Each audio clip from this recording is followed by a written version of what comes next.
Hello, North Valley Pachyderms. I am so glad to be back in your presence, in the presence of friends. This is my favorite group. I tell you that every time. This is where the principal conservatives live, and I consider you my friends. And I'm very, very thankful to be here with you today. This is my opportunity to share with you a legislative summary, what we experienced over the 90 days, 87 days that we spent in the legislative cycle, the 66th legislature. And it's hard. It's hard to condense all of the things that we did into a small segment of time. And quite honestly, I would love to be able to share with you all of our victories and all of our successes, and that we came home heroes. I would love to be able to do that because I love the Republican Party, and I love the Republican platform, and I love what it stands for and what we stand for. But sadly, today my presentation will probably be somewhat uncomfortable for me as well as you. And I need to ask your permission. May I share my truth with you? Absolutely. May I share what I experienced? Yes. Thank you. Thank you, I appreciate it. You want to know my perspective, the truth of my perspective. I appreciate that. Okay, so I'm old school. I work off a little easel, and my You're even easel, older school than I am. and my easel's not I'm old school. cooperating very well. But we'll see how this works. We'll just have to go with it and adjust and overcome as we need to. Show of hands, is everybody aware that there's a rift in the Republican Party? Good. So we don't have to pretend that there isn't one. Good, I'm glad to hear that. A few Sundays ago now, there was an article in the paper. I think it was something titled 3 Solutions Caucus members from River Valley County share their perspective, or something along those lines. And there was a comment made by Representative Beatty about principles, about those of us who stand on principles, we claim our principles, and then we don't have to think any further. Okay? And so I'm one of those. And quite frankly, he's right. Whenever I decide that there is a principle that's been broken, that I adhere to, whether it be biblically or constitutionally, or on the Republican platform, if it's outside of the parameters, then he's right. I'm a no, and I'm moving on, because there's way too many bills to be considered and way too much to do in the legislature to waste time. But I want to share a little bit about my growing up and my experiences that led me to be what I consider to be a principled person. I certainly wasn't always. I hope to become more and more principled as I go through my lifetime, because I find security in principles that are tried, true, and tested and proven to work. Okay? This principle is something that's very familiar to anyone who's ever built a building. I'm sure Jacob knows about it. It's the Pythagorean theorem. Or if you're my father, who my father was a general contractor. We had Dick Manzella and daughter, general contracting. And he used to take me to the job site, and we would lay out buildings. And this was what he called, with his 9th grade education, a man who ran several successful businesses and a pilot and accomplished everything he ever wanted to accomplish, had a 9th grade education, because that's what the American Dream did for him. He called it the squaring principle of 3, 4, 5. And when you go out to lay a building, if you put a stake in the ground here and go 3 inches or 3 feet or any multiple thereof, and put a stake there on that corner, and then you need 2 tape measures, and you draw to here, and you measure 4 foot here and 5 foot across this corner. This will be guaranteed 100% of the time a right angle corner. Okay? And that's exactly what you need to build your home, is a solid square foundation from which to build, to maintain the structural integrity of your building. Comparative, and again, it works for any multiples thereof, so 6, 8, and 10. And here, I've illustrated what happens if you get off just a little bit. If you're 1/2 inch off in your measurements, here I've done 6.5 inches, and 10.5 inches, and 7.5 inches. all of a sudden, you don't have a right angle. Your lines are going to skew, okay? And the further you go at a skew angle, the more compounded the problem becomes, okay? And that is an example that I see with a problem within our legislature, that we are putting layer upon layer upon layer of law and regulation outside of the principles of our Constitution, okay? And when we do that, there is no reasonable place to stop. We have no chance of squaring our foundation again and building any structural integrity into our program. So I want to share that with you. And I want to share, I'm going to give you an example. Senate Bill 307 was one that passed last session, and I brought it to the attention of many in our Central Committee. I don't know if I shared it here. But what Senate Bill 307 did was it gave school boards the authority to pass up to a 10 mil levy on the citizens of their district without a vote of the people, okay? So that's a permissive levy, okay? That's up to a 10 mil annually, okay? We did that, okay? Now what does our Constitution say about that? We abdicated our taxing authority. Article 8 of our state constitution, under the heading of Revenue and Finance, states that the power to tax is inalienable to the legislature and shall never be surrendered, suspended, or contracted away. But we gave our authority to the school boards to tax our citizens up to 10 mils annually at their discretion without a vote of the people. Further, Article 10 of our state constitution covers the topics of education and public lands. Okay? Interesting, isn't it? That education would be lumped in to the topic with public lands. Education and public lands. What do they have to do with one another? Well, I'll tell you. Our Constitution specifically states that our school trust lands, our public lands, are to be managed for maximum revenue production to fund our public schools. That's what the provisions that were made when our Constitution was put together. Our public schools are to be funded by our public lands, and that is the number one objective of our DNRC, our Department of Natural Resources, is to manage our public lands for maximum revenue to support our school system. Now let's jump to this session. This session we had bill after bill after bill after public education bill. I don't know how many of them came through. A bunch came through. 70 to the tune of 77 million. They asked us to put an additional 77 million. We are so far past the principle put forth in the Constitution. There's no reasonable place to stop. Okay? And I voted no on them, not because I don't like children. I believe in the education system. I want the best for our children. I just simply think that we need to be adhering to the principles put forth in our Constitution. And that, my friends, is the best argument that we could make to solicit more public lands from the federal government. Okay, that right there. We need more, because our DNRC is doing a good job of managing our public lands, but with inflation and the numbers of people that we're trying to accommodate, we simply need more public lands for them to manage. Does anybody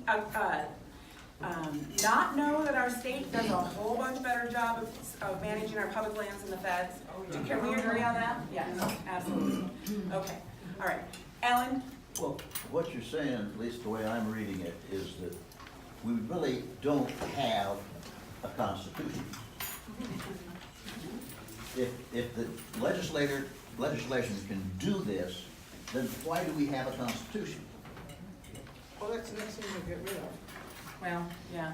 You know what, and I should have said it, I meant to say at the beginning, that I got a lot of information to share with you, far more information than I could possibly share in a short period of time. So I am going to ask that you, I'll we keep my mouth love to shut. interact, and I love to interact with you, but I do have so much information, I would like to ask that we hold our questions and comments till the end, if you would be so kind. Okay, so that's where I stand on the principle thing. I am always going to be a principled voter, okay? I'm a simplistic person, I'm a horse trainer. It's worked for me throughout my life. You know, being fair and consistent and doing the same thing the same way every time has led me to 23 state, national, regional, and international championships with my horse. You know, it's worked for me. So, so that's my response to the comment that we quit thinking. You know, we claim our principle and we quit thinking. I guess maybe he's right. So now, moving on to the legislative session, we had 58 Republicans in the House, 42 Democrats. So we had a comfortable majority, and the Republicans owned the House. We owned the House. Whatever went on there, we own it. 58 Republicans, we had a comfortable majority. In theory, we should have been able to pass or deny passage of any bill that made it to the floor. We had the majority. That's exactly where we want to be, right? Yay, Republicans, 58 majority. Sadly, right in the beginning of the session, after the election of leadership, it became readily apparent that we were not united as the Republican caucus. And that's really nothing new. In 2015, we had 12 Republicans that voted regularly with the Democrats. And that resulted in the passage of the Water Compact, that is the biggest takings of rights to this day, in my opinion, passed on an illegal vote that we could not control. And also that was the session that we passed the original Veteran Care Medicaid expansion program that resulted in 97,000 able-bodied citizens without children being added to the Medicaid rolls. 2017 session, we had 13 Republicans that voted regularly with the Democrats.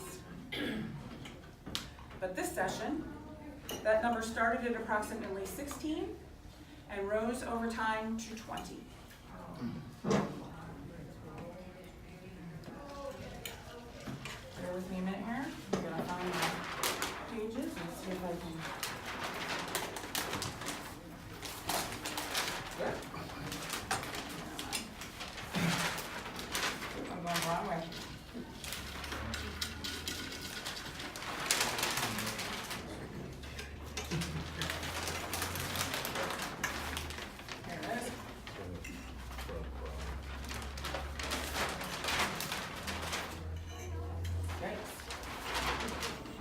Get tech savvy and do computer stuff, aren't I? No. It's wonderful, just like that. What's that? It's fine, just like that. Okay, all right. Okay, so although we live in a constitutional republic, we all agree on that, right? We live in a constitutional republic. We take an oath before God to uphold both the state and the federal constitutions. That is a covenant with the Lord himself. It always has been, and there is an accounting that goes along with that oath.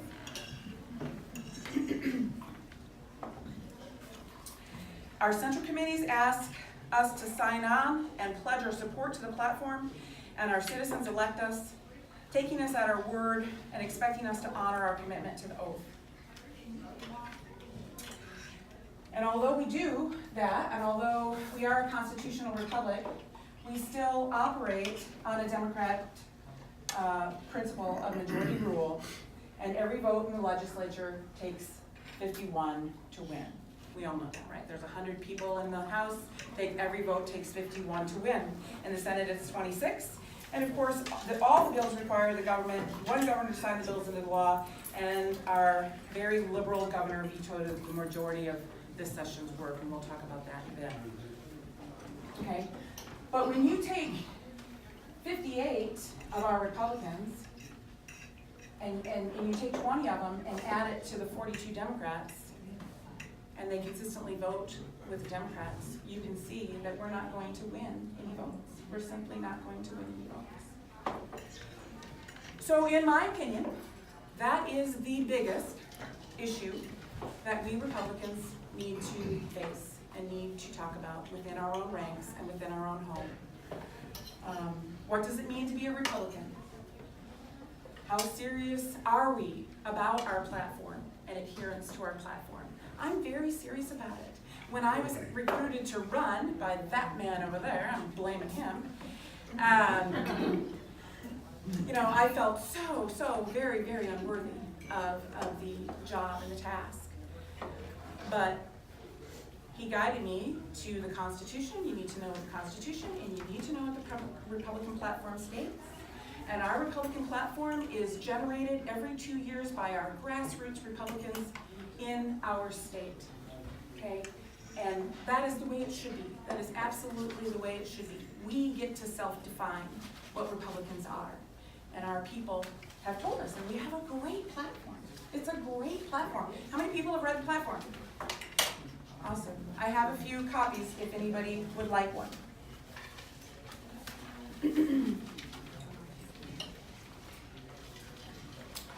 So, frankly, at this point, after serving in the legislature for 3 sessions and witnessing the increase of numbers of so-called Republicans who consistently vote with the Dems, I think not talking about it and trying to cover it up and pretend like it's not happening is not only foolish, but I think it's extremely dangerous. I agree. I think it's extremely dangerous. This is not happening by accident. We're not the only ones that this is happening to. It's happening all over our country.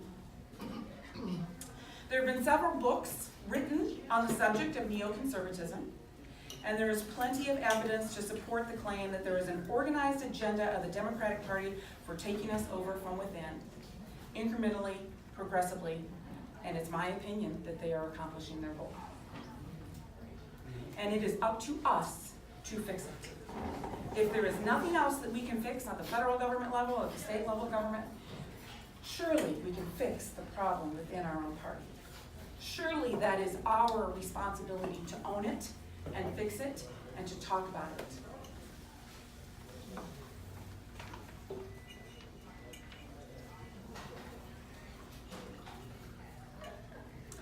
And there's a lot of people who don't want to talk about it. They want to tamp it down, cover it up, not discuss it. This is a quote from Elie Wiesel, who was a Holocaust survivor. Neutrality helps the oppressor and not the victim. Silence encourages the tormentor and never the tormented. And I think that's where we're at. We've been silent about this issue for far too long, and we absolutely need to discuss it. So that's what I'm here doing with you, and I'm sorry I'm not here to be hippy skippy Mary and blow smoke up your dress.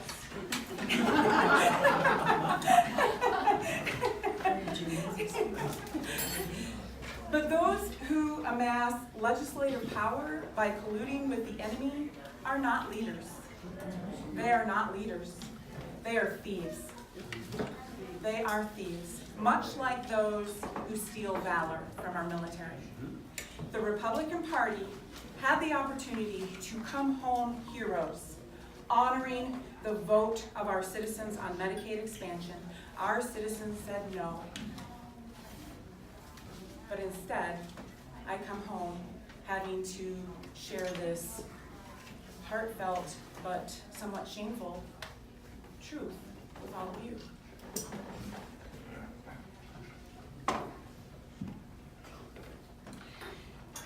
So again, this session I was on the policy side of the legislature, and again this session we had a very strong Judiciary Committee. Let's talk about some things we did right.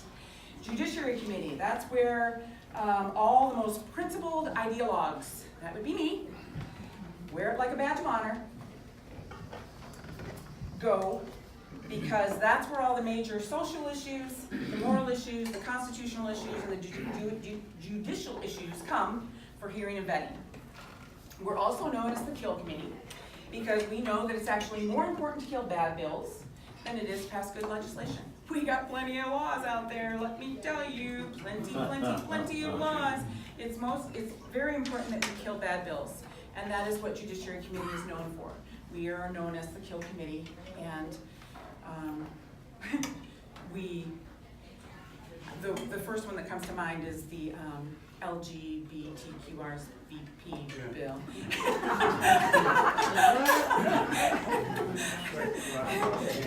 You know, that was an interesting situation.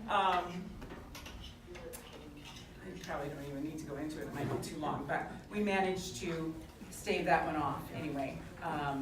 And we passed a lot of good bills. Let's see. Oh. Tell us one. Well, we passed House Bill 146 from Homeland, establishing laws regarding sanctuary cities in Montana. Sadly, the governor vetoed that. We passed my false reporting of crimes bill. That was when I was caring for the Ravalli County Sheriff's Department that added a felony penalty for felony false reporting. Right now, no matter what crime we report erroneously, you can only get a misdemeanor penalty for it. So I managed to get that through the House and the Senate. The governor vetoed that.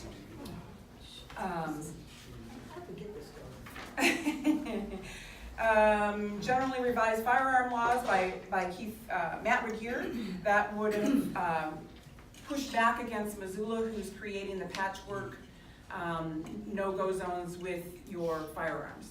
Okay, so governor vetoed that one. We passed it, he vetoed it. The Born Alive. Oh yeah, the Born Alive bill. That's unbelievable. Dr. Olszewski's Born Alive bill, also known as the infanticide bill, he vetoed that one. It's not infanticide, I'm sorry, it's murder. Yeah. Trying to make it sound better. Isn't that something? Let's see, that's just unbelievable. We have some of the most lax abortion laws in the entire union, in the state of Montana. Sadly.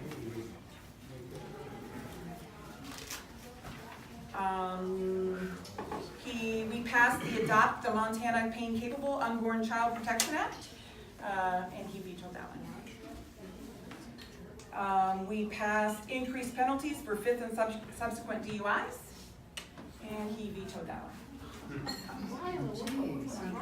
We passed Derek Ski's bill establishing a Montana school marshal program to address the issues of school shootings and security in our schools, and it's a great bill, and he vetoed that one. We passed Mike Hopkins' bill to revise free speech on campuses. Do you know that our college has free speech zones? You can only do free speech in a particular zone. That's not even constitutional by the US Constitution. I know, America's a free speech zone, right? He vetoed that one. Used to be. Oh my goodness, yeah. He wants to be president. Exactly. Dennis Lins has a heart for children in the Child Protective Services issues. We know we have some problems in our DPHHS.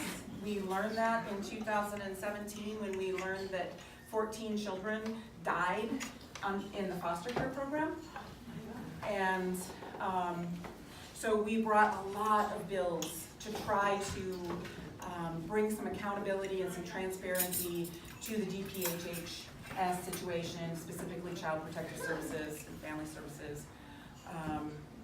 And some of them didn't get passed across the floor, and this one did provide for investigations of retaliatory actions by Child Protective Services against parents. I mean, the stories I've heard will make your toes curl of children being removed from homes on a whim, without any reason or due process.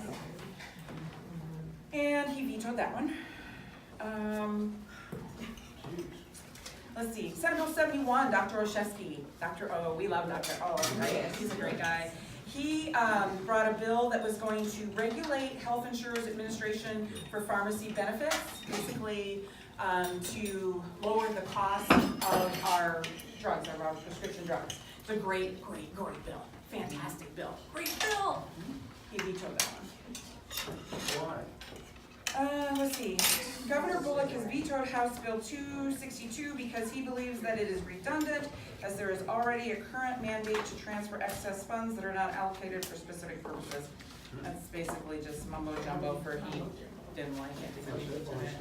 Yeah. What we learned is that there's the middlemen, these, what are they called, PBMs, pharmacy benefit managers.